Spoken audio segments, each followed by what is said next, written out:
pior de tudo isso é que, recentemente, esse contrato com a prefeitura, com a Gespisa, foi renovado por 20 ou 25 anos. 25 anos. Será que na hora da renovação não tiveram cuidado de verificar essas questões pontuais ou essas questões gerais para poder continuar com essa concessão? Ou será que entendem que se pode amanhã sustar essa concessão? Como é que a prefeitura vai administrar uma nova empresa? Como é que vai construir uma nova empresa? Porque aí tem a grande questão. E os equipamentos são de quem? São da Gespisa? Não são da prefeitura. Se romper o contrato, e aí será o caos.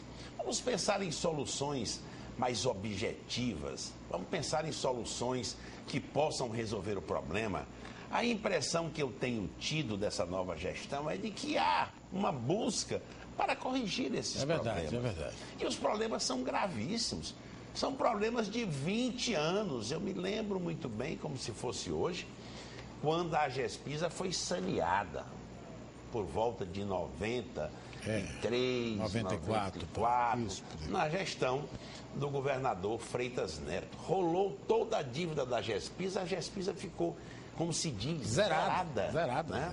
E de lá para cá os problemas foram se acumulando. Quem é o responsável? São tantos, Silas. É verdade. A gente não pode aqui colocar o dedo para apontar um ou outro. Tem que buscar a solução agora, né? Agora nós temos que buscar a solução. É verdade. Nós já sabemos que o governo do Estado tem dificuldades em aportar recursos significativos para isso. Embora saibamos também que o governador conseguiu reorganizar as finanças estaduais. Mas sabemos que não dá para tirar R$1 bilhão, 500 milhões, para resolver o problema da Gespisa. O grave problema da Gespisa também é com relação à perda, né, de água captada para a água consumida. O que se perde aí por quê? São estruturas antigas, arcaicas, já que não funcionam mais, e isso precisa, evidentemente, ser corrigido. E nós esperamos que haja colaboração do poder público estadual, do poder público municipal, da Câmara de Vereadores, que tem um interesse direto em Teresina, para que se possa buscar um caminho. Não já se encontrou um caminho no passado? O governador Freitas Neto não encontrou esse caminho, não fez a rolagem da dívida, não fez um levantamento. Por que nós não poderemos juntos também buscar esse problema, a solução desse problema que aflige tanto a população de Teresina? Tem pontos em Teresina aí que na água não chega. Por quê?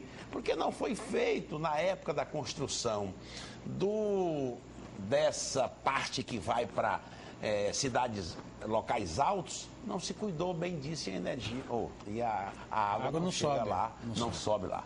Mas enfim, problema sério e que precisa ser construída uma solução com a participação de todos. A audiência pública foi válida. Cada vez que o gestor é chamado para conversar, nós temos novas informações. E com novas informações poderemos, quem sabe, buscar um encaminhamento para isso. No governo surge uma voz de oposição. Há muito tempo se diz que o Estado não tinha oposição. O senador João Vicente vem dizendo que se precisa se formar um grupo de oposição porque o Estado está perdendo tempo. Acredito que ele deve estar falando da atual administração, né, Léo? Perfeitamente. Percebe-se que deseja caminhar em outro rumo, diferente da atual gestão do governador Wilson Martins. O senador Ciro Nogueira já tomou essa decisão há algum tempo atrás, já tem conversado muito com o prefeito Silvio Mendes, que já tem também o ex-prefeito, que tem uma posição definida e que conta em qualquer circunstância com o apoio do prefeito Firmino Filho, que diz que no partido ou fora do partido, para a busca da viabilização da sua candidatura, ele estará ao lado de Silvio Mendes. E agora, o senador João Vicente Claudino diz que é preciso se formar um grupo de oposição para que se possa trazer a discussão de graves e tantos problemas que nós temos e que se possa dar uma opção à população do Piauí para escolher naquele candidato que desejar colocar para os próximos anos. Agora fica aqui uma indagação.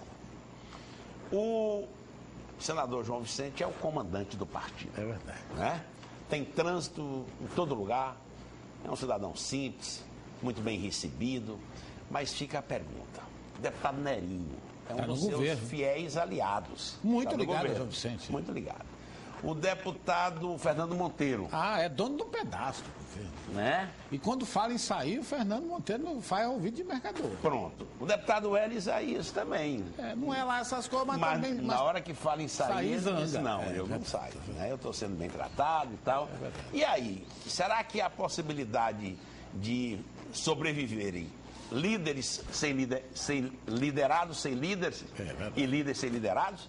Essa é a grande indagação, para saber se há esse acompanhamento. O PSD, que agora se movimenta nesse sentido, e nós já temos sinais claros de que também há uma divisão entre governo e oposição, nós sabemos que o deputado Júlio César procura uma aproximação maior com o governo, mas sabemos que o deputado Hugo Napoleão está mais distante das ações do governo. Será que vai se conseguir, tendo o deputado Edson Ferreira, por exemplo, ocupando uma secretaria de Estado? Tendo o deputado Juraci Leite, que tem um comportamento mais ligado ao governo? Essa é a grande indagação que nós fazemos. É preciso que se faça oposição no conjunto. Não dá para fazer oposição pelos liderados sem o líder, nem com o líder sem os liderados. É verdade. Mas, de qualquer sorte, há uma movimentação muito grande. Só se respira política no Piauí. Tudo isso, evidentemente, que depende da decisão que tomar o governador, mas o momento da eleição, do processo eleitoral, foi antecipado. Muito mais do que a gente imaginava. Só se fala em política e essa participação do senador João Vicente hoje no noticiário político dá a sensação de que a oposição poderá se fortalecer. Eu me encontrei ontem num evento com o ex-prefeito Silvio Mendes e até em tom de brincadeira disse que você nunca se movimentou tanto como agora. Ele só fez sorrir, né? Mas de qualquer maneira nós sabemos que ele tem conversado, tem andado, né? Tem se movimentado bastante nesse sentido. Com exceção de Wellington Dias, os petistas falam em alto e bom som numa chapa dos sonhos. O Wellington, de candidato a governador, Silvio de vice e o senador João Vicente com candidatura à reeleição. Os próprios petistas dizem isso, embora o senador Wellington pede todos os dias para eles baixarem o fogo, porque eles estão no governo e não se precipitarem. Mas a gente percebe de longe esta intenção petista. Pois é, o PT está no governo, participando efetivamente do governo.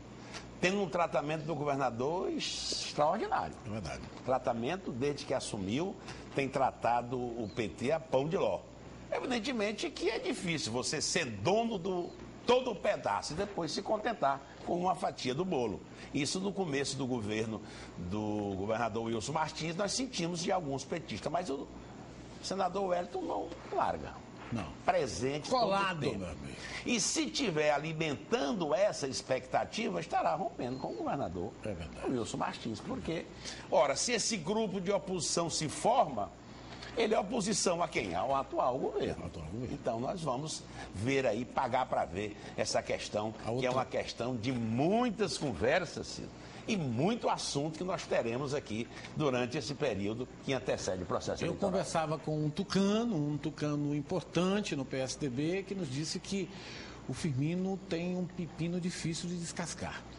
Teresina e ele mesmo não aceita não estar com o Silvio, mas se o Wilson e Eduardo Campos, um dos seus melhores amigos na infância, na adolescência, estiveram num palanque, essa pessoa, esse líder do PSDB, me disse que o Firmino já chegou a dizer: eu não tenho como não estar no palanque de Eduardo Campos no Piauí. Aí eu pergunto, por que declarou outro dia aqui... Verdade, aqui em todos os lugares. Que iria com o Silvio em qualquer circunstância. É verdade. Como é que ele vai dizer isso? A palavra é de prata, ouvir é de ouro. Então a gente tem que ter cuidado nas palavras, porque às vezes é muito difícil voltar atrás.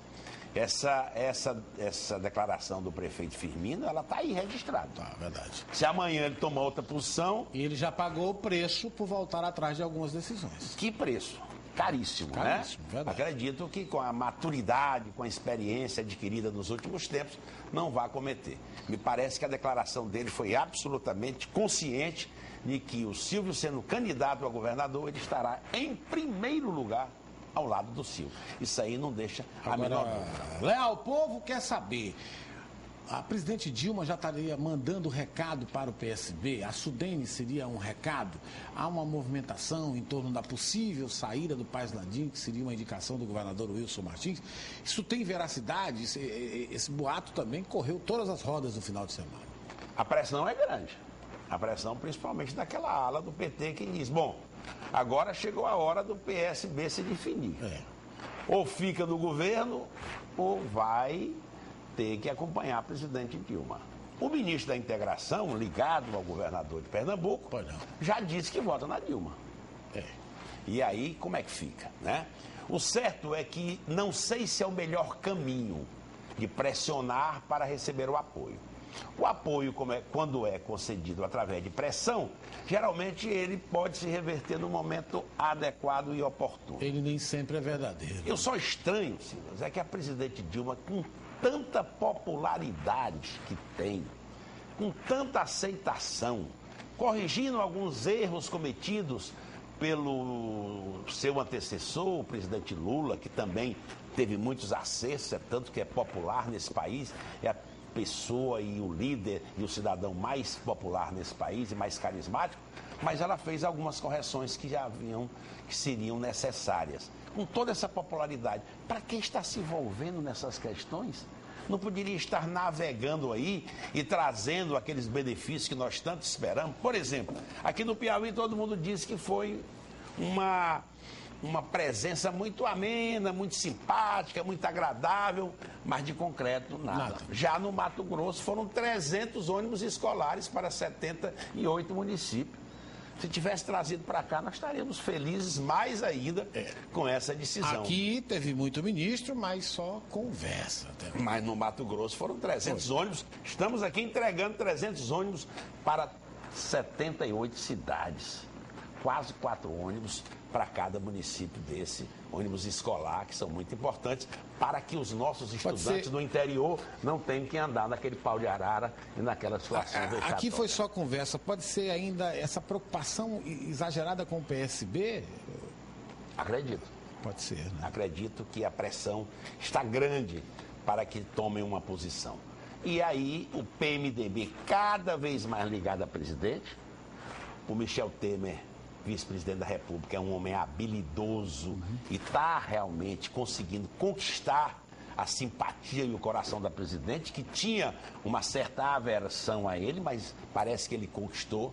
E o PMDB, fora o Rio de Janeiro, está cada vez mais próximo da presidente. No Rio de Janeiro é porque há uma questão do Lindbergh lá, que é candidato do PT, e o Sérgio Cabral disse que não votaria na presidente Dilma se o Lindbergh não retirar a candidatura. Eu já discordo disso, a candidatura dela é legítima, democrática, tem claro. direito. Ele que consiga colocar lá o seu Pezão, né? O nome do vice-governador é o Pezão. Luiz Fernando Pezão, lá para a população. Mas vem realmente agora sendo intensificada essa questão do Rio de Janeiro. Gostaria de fazer 2 considerações ainda. Em primeiro lugar, sobre a Câmara Municipal de Parnaíba. Não só recebi informações, como no Meio Norte essa matéria foi divulgada, no jornal Meio Norte, de que 2 vereadores propuseram uma audiência pública para discutir a questão dos mercados públicos e dos mototaxistas. E um grupo, segundo se informa, de sustentação do prefeito municipal, teria barrado essa audiência. Eu lamento muito. A audiência pública é para se discutir, para se debater. Se impede a Câmara de Vereadores de discutir, eu tenho a impressão de que não, se foi da iniciativa do prefeito, que eu quero não acreditar, não foi uma boa. Se foi de orientação da sua bancada também na prefeitura, me parece que não foi um bom resultado, porque derrotaram um requerimento que propunha discutir as questões dos mercados e dos mototaxistas, um assunto que muito interessa a população. Outra coisa, Cida, eu gostaria de registrar aqui, com tristeza agora, é que o nosso Tribunal de Justiça do Piauí não cumpriu a meta 18, que diz respeito ao julgamento de processos por improbidade administrativa. Tem 403 processos tramitando na nossa justiça e apenas 5% dele, em torno de 19, foram julgados. E isso, evidentemente, que colocou o Piauí no último lugar na apreciação dessas matérias. Então, eu acredito que não fica bem para o nosso tribunal, que tem pontos absolutamente positivos, tem coisas realmente muito importantes. Recentemente inaugurou o seu fórum e é motivo de alegria para todos aqueles que militam, mas de qualquer maneira fica essa dívida com a sociedade e eu espero que nós possamos corrigi-la na medida em que apreciamos essas matérias que tratam dessas questões. Boa tarde, Leal. Até amanhã.